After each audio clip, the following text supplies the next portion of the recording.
Thanks to all metal maniacs and welcome yet to another video on the Iron Horde channel. My second ranking the albums video here today after the first one I did ranking the albums of another great band such as Manila Road. For this episode I'm going to grab the full-length albums of a legendary band that is Judas Priest, and I'm choosing from my least favorite to my favorite album by the band. So without further ado, onwards with this weekend's video. Let's go.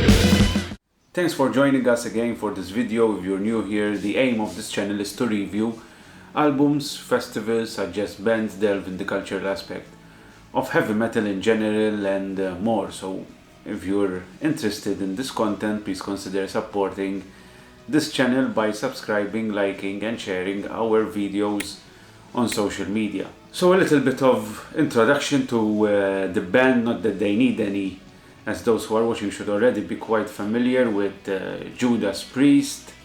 They are an English heavy metal band formed in Birmingham in 1969. They have sold over 50 million copies of their albums and are frequently ranked as one of the greatest metal bands of all time. Despite an innovative and pioneering body of work in the latter half of the 1970s, the band struggled with lack of major commercial success until the early 80s. The band was formed by lead vocalist Al Atkins and bassist Brian Stapenhill, with John Perry on guitars and John Partridge on drums. Unfortunately, John Perry committed suicide at the age of 18, and Kenny KK Downing at the time had auditioned as a replacement, but they turned him down in favor of 17-year-old Ernest Chataway, who had played with Black Sabbath when they were still called Earth. Stapenhill came up with the name Judas Priest from Bob Dylan's song The Ballad of Frankie Lee and Judas Priest on the album John Wesley Harding. They eventually gained a 3-album recording contract with the label Immediate in late 1969 after a gig in Walsall, but the label went out of business before an album could be recorded and the band split in 1970. Later that year, Atkins joined a heavy rock band called Freight. The band was made up of KK Downing, childhood friend Ian Hill and drummer John Ellis. It was decided then to adopt Atkins's defunct band's name, Judas Priest. Atkins continued to write material for the band, including Whiskey Woman, which became the base for one of Judas Priest's most famous tracks, that is Victim of Changes. As finances were tight and he had a family to support, he placed his last gig with them in December 1972. And that is when Rob Halford stepped in as the vocalist of the band. After a recording deal with the label Gull Records, they suggested adding a 5th member to fill in the band sound, and they took on as a second guitarist Glenn Tipton, whose group, the Flying Hat Band, were managed by Iommi's agency, just like Judas Priest were. Then basically the rest is history. With a total of 18 full-length records, Judas Priest is regarded as one of the first heavy metal bands. They not only defined the music but also that metalhead image with the use of leather and studs. But the most important aspect here is the music, so let's jump directly to the list and see how they rank. As usual, this is just my opinion about these records, and I would appreciate it if you could also list your preferences in the comments below and confront our choices, basically, because that's why I do these videos. I decided also to leave out The two albums with Tim Ripper Owens, as I'm not that familiar with them. I remember listening to them a number of years ago, but was not impressed at all and never kind of really delved back again into them, so it would have been unjustified for me to pass judgment on them and just include them in the last positions. Therefore, album number 16 is Nostradamus, released in 2008 with Columbia Records. This was a very ambitious record, and I remember reading or hearing Glenn Tipton speaking about this idea he had to do a kind of a heavy metal movie score kind of album. There are some good tracks actually in here, like Prophecy, Persecution, War, the title track as well, but everything sounds so neat, so precise. It sounds to me like a Blind Guardian album. And that is not what I want to hear when I put a Judas Priest album on. The project was ambitious, but there are too many orchestrations, and in the end it really falls flat from being a good record. Number 15 is the album Redeemer of Souls, released in 2014 with Sony Music. First album without KK, and hence with his replacement, Richie Faulkner. This came out 6 years after Nostradamus, but although it is less grandiose and more in the vein of Judas Priest's traditional heavy metal touch, it lacks that power.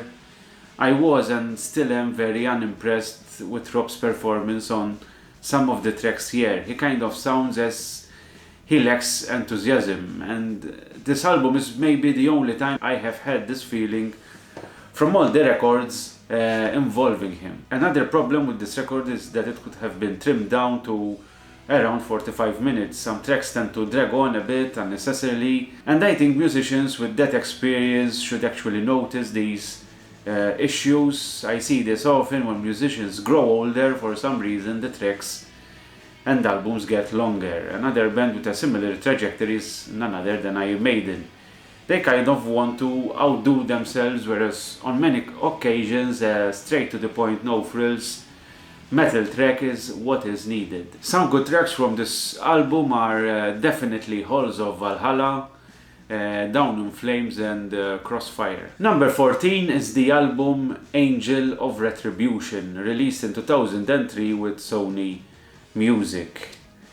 Slowly but surely starting to get into some more serious grounds here.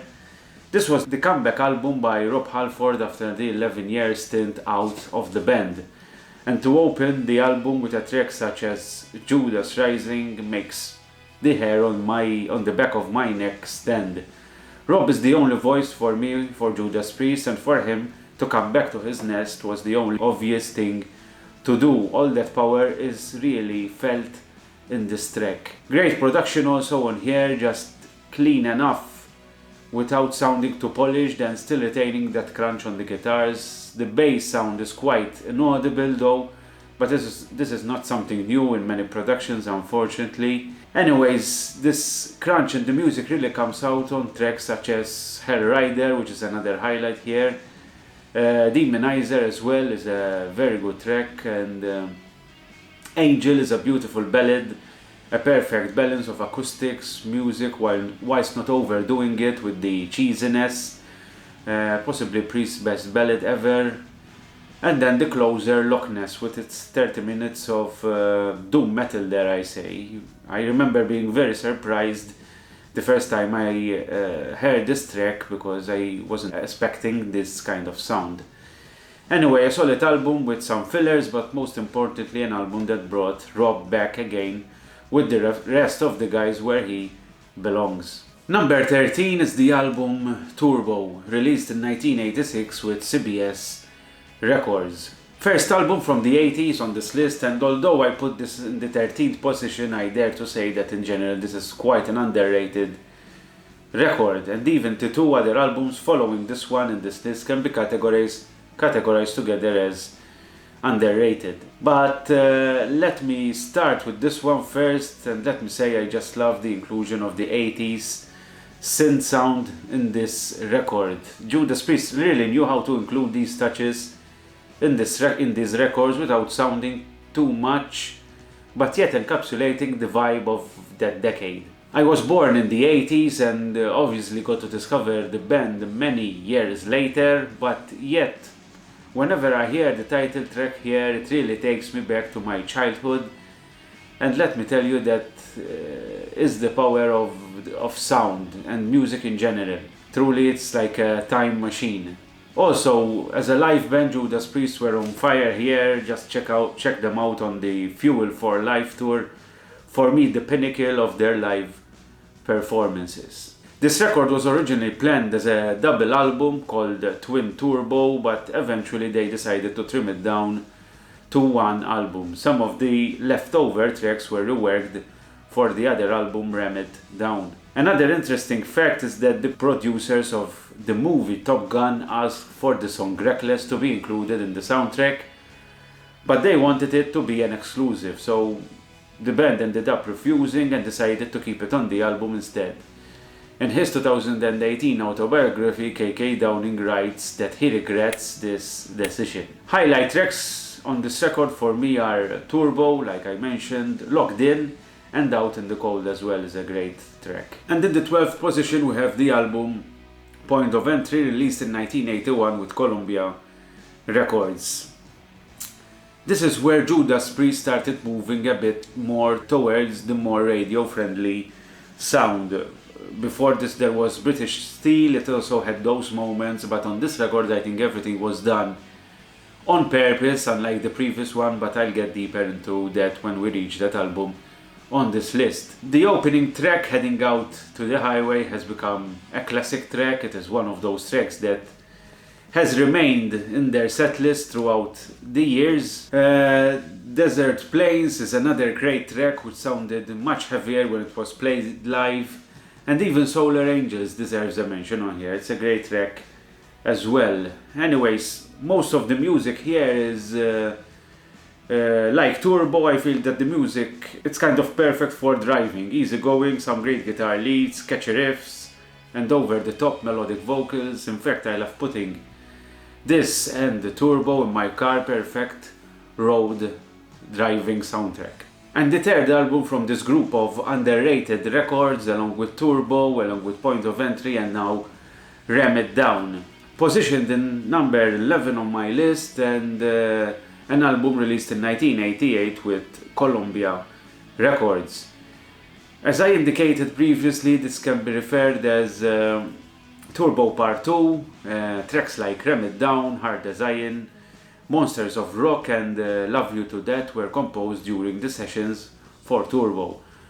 And one would wonder how they left them out there as out of the track list, basically, because some of these are actually better than some of the tracks on Turbo. Perfect example would be Hard as Iron, which is one of the highlights for me and kind of hints towards a sound similar to the tracks on Painkiller, released 2 years after this one. But anyways, I'm still surprised some people really disregard these albums as garbage. Blood Red Skies is the true highlight here, though. It is a track with that epic feel which kind of brings to mind the track, the more famous track, Beyond the Realms of Death. Throughout the years, something synonymous with Judas Priest is their great choices with regards to cover tracks. But I have to say, the choice of Johnny B. Good in here has never really convinced me. Mind you, it is nice how they made the arrangements for the track, but I think it's too rock and rollish for my liking, and I always felt it was a bit odd. Apparently, most of the album was recorded with a drum machine, although Dave Holland still was given credit for all the tracks on here. At the number 10 spot we have the latest output by the band, and I'm obviously referring to the album Firepower, released in 2018 with Columbia Records.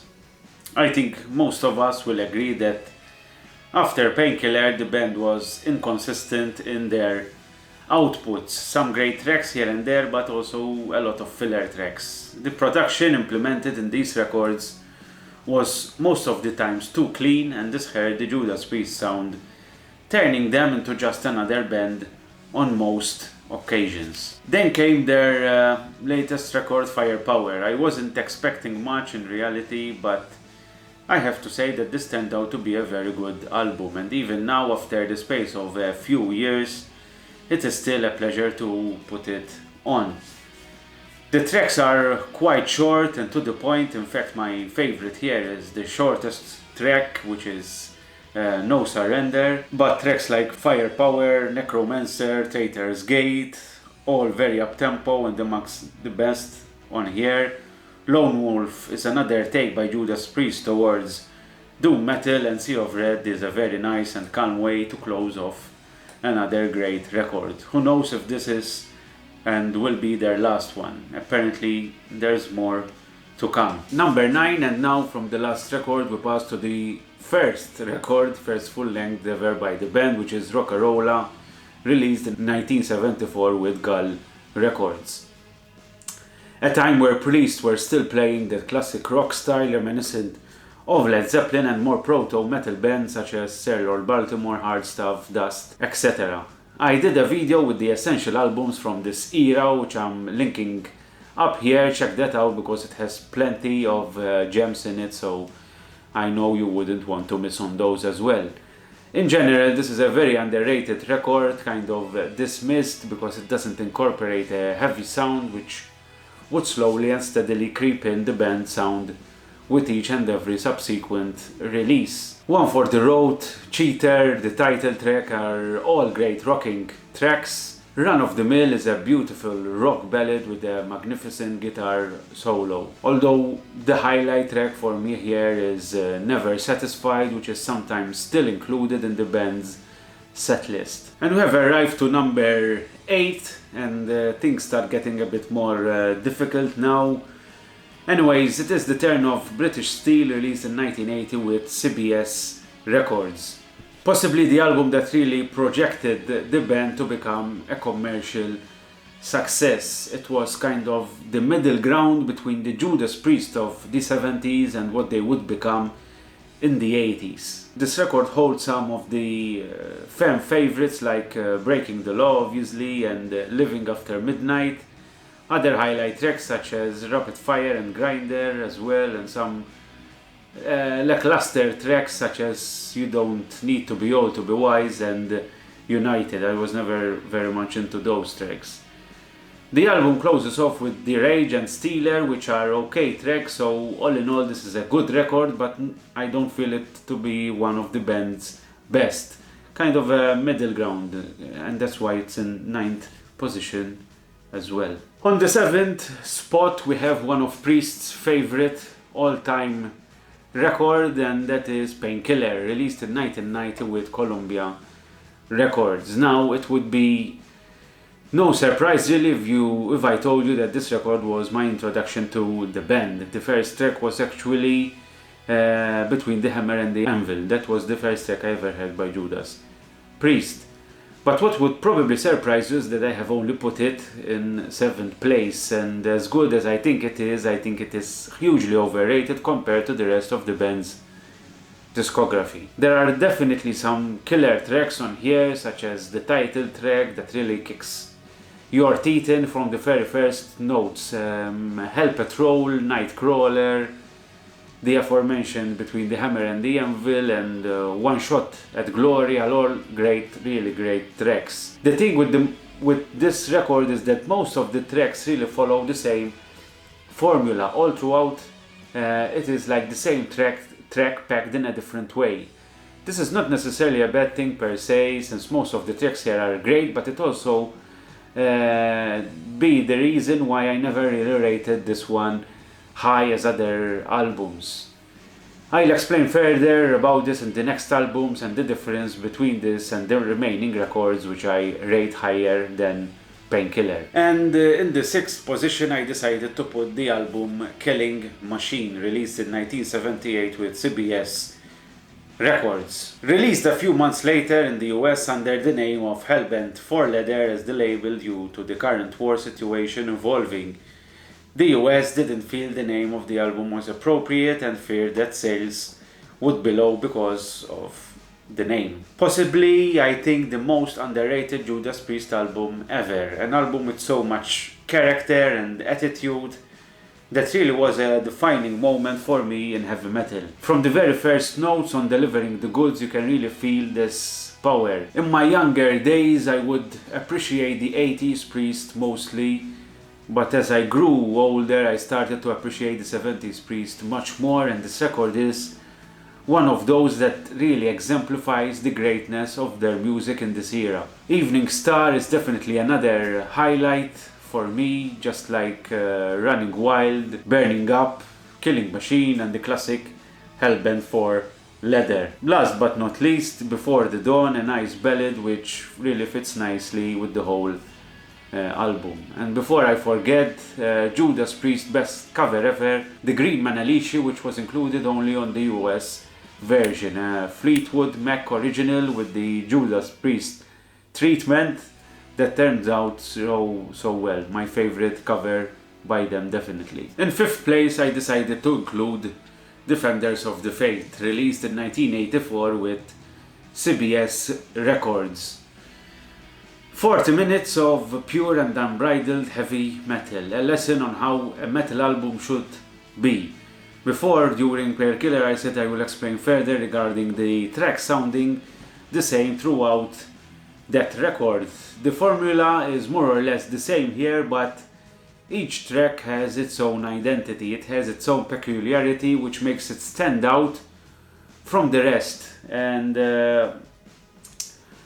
take for example the opener Free Will Burning. It stands out in Priest's entire discography. Imagine putting the LP on in 1984, possibly as a teen, and hearing the sheer power it emanates. Side A is such perfection, Jawbreaker, Rock Hard Ride Free, The Sentinel, all 80s heavy metal anthems. The intro on Love Bites really exemplify the 80s, although the track is not as good as the previous ones I mentioned.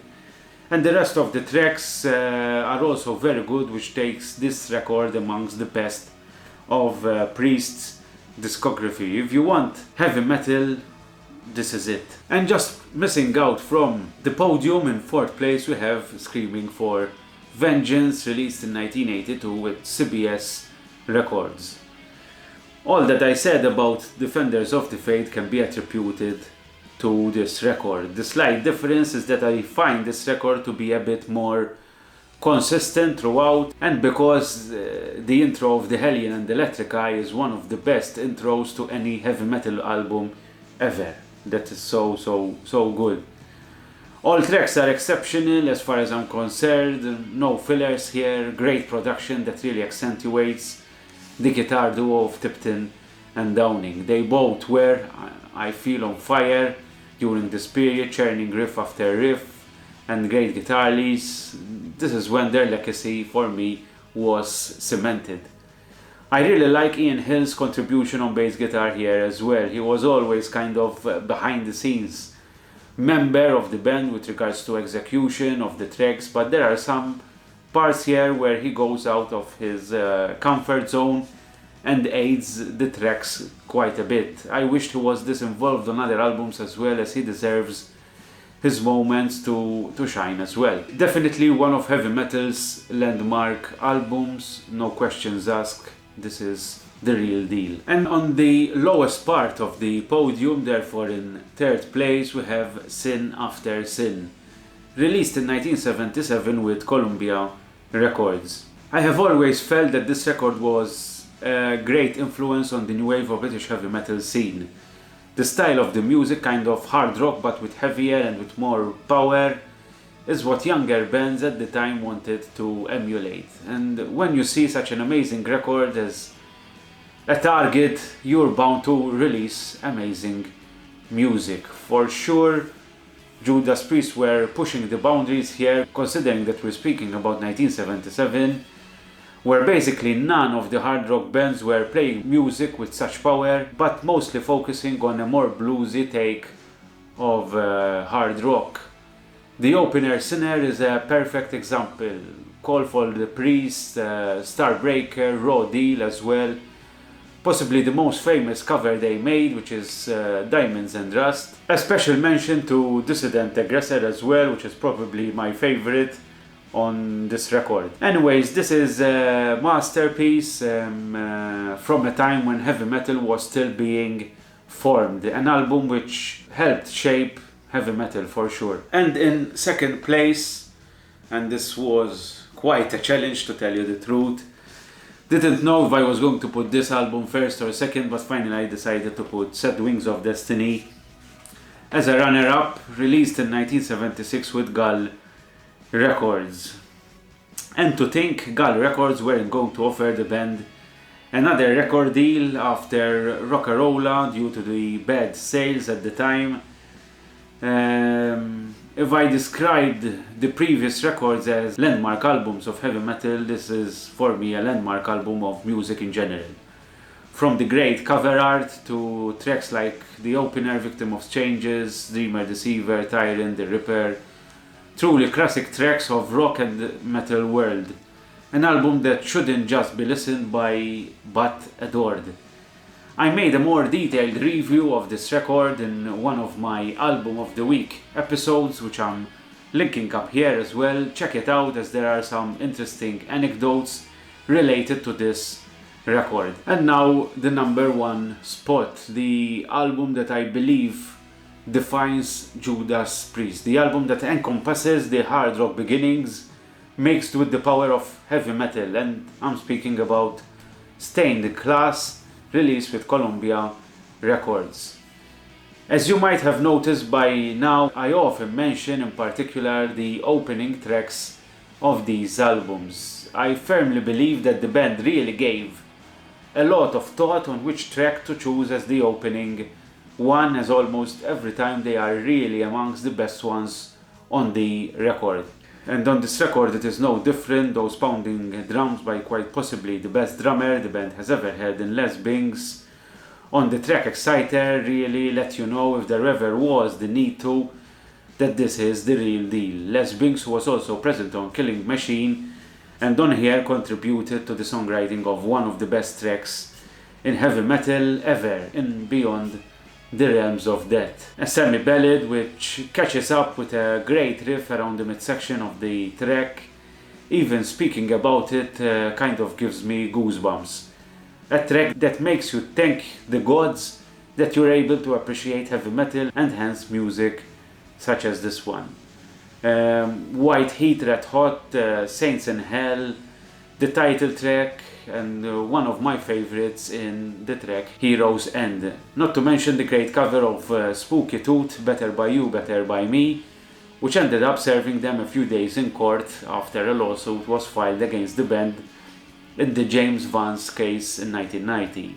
Case which eventually ended up being dismissed, of course. I mean, apparently this cover was recorded also without the knowledge of the label. All in all, another perfect record by Judas Priest, and a truly essential one for anyone who's even remotely into heavy metal. No questions asked. This is a masterpiece. Before closing off, I would like to make a suggestion with regards to a book which was recently published, and it is the autobiography by none other than Rob Halford, titled Confess, and it really encapsulates the life of such a metal god and his tribulations, not only with being such a famous artist, but also the inner conflicts he had throughout the years. And it's a big eye-opener, and to hear these stories, very intimate stories I might say, thrown out there to the public, and it's really kind of a life lesson, I can say. But yes, I wholeheartedly suggest this book because it's really good. And I'm going to put a link down in the description from where to buy this book, and I suggest you get it as soon as possible because it's again a very interesting book. Wrapping things up here, and as I stated before earlier, for me 70s Priest is better than 80s Priest. On occasions they actually seem like a different band, and whilst the 80s Priest is heavy metal through and through, the 70s music feels like it has more class, more sophistication. And when you start listening to these tracks over and over again, the difference becomes more and more evident. This is not to say that the music in the 80s wasn't just as good, yet I feel it is different. And in the end, it is all up to your preference. I actually like, as you have seen, records from the 80s which are regarded by most as weak records, but that is the greatness of Judas Priest. Just like Black Sabbath, for example, even the weaker albums compared to many other albums from various bands are great as well. So that was my take on ranking the albums of this legendary band, and also some background notes on these records.